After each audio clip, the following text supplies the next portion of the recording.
So hey what's up guys, welcome back to our channel. I am back with a new video. आजको भिडियोमा हामी कस्तो कुरा सिक्छौं हैन, आज कस्तो एडिट सिक्छौं भनेर हेरिसक्नु भएको छ हैन। सो गाइज च्यानलमा नयाँ हुनुहुन्छ भने सब्स्क्राइब गर्नु होला र भिडियोलाई लाइक गर्न नबिर्सिनु होला हैन। मैले चाहिँ यहाँ सबै कुरा लेखेको छु अनि लिरिक्स अनि सङ राखेको छु, हजुरहरु पनि राख्नु होला हैन।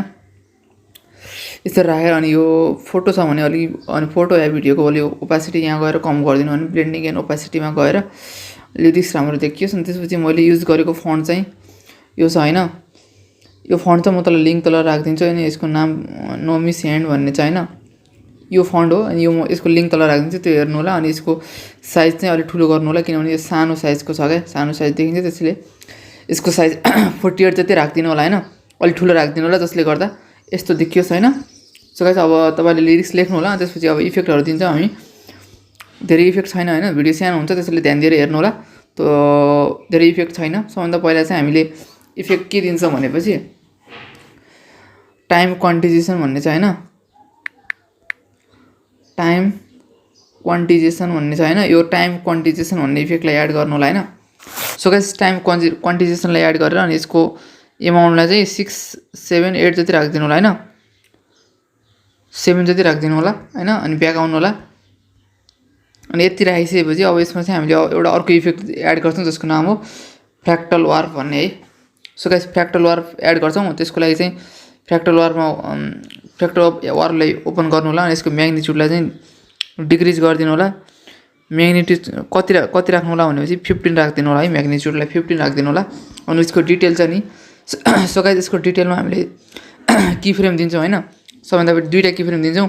एउटा की फ्रेम चाहिँ 1.00 भनेर यसलाई चाहिँ सुरुमा लैजाने अनि सेकेन्ड की फ्रेमलाई चाहिँ इन्क्रिज गर्दिने हैन।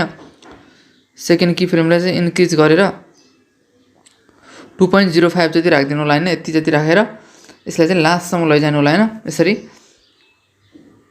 सो गाइस यसरी लास्टसम्म लैजानु होला। अनि त्यसको स्क्रिन स्पेसलाई चाहिँ अनि यसको स्क्रिन स्पेसलाई अन गरिदिएर एकछिन हेर्छौं हैन। सो गाइस यसको स्क्रिन स्पेसलाई अन गरिदिनु होला। अनि त्यसपछि चाहिँ अन गरेर अनि यसको ओक्टाभेसलाई पनि थोरै बढाइदिउँ।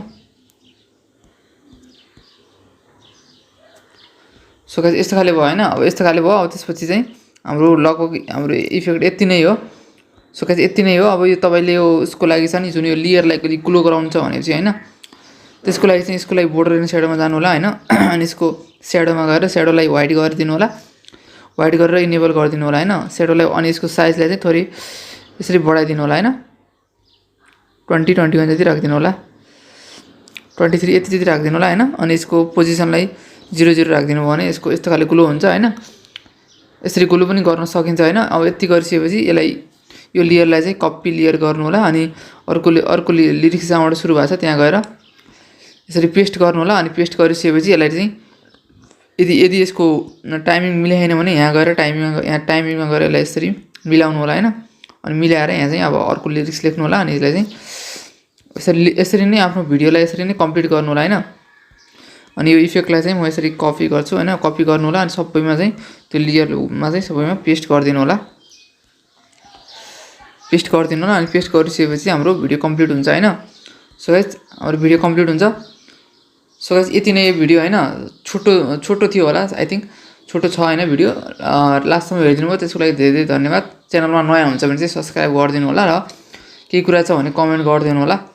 So guys see you in the next video. Thank you for watching.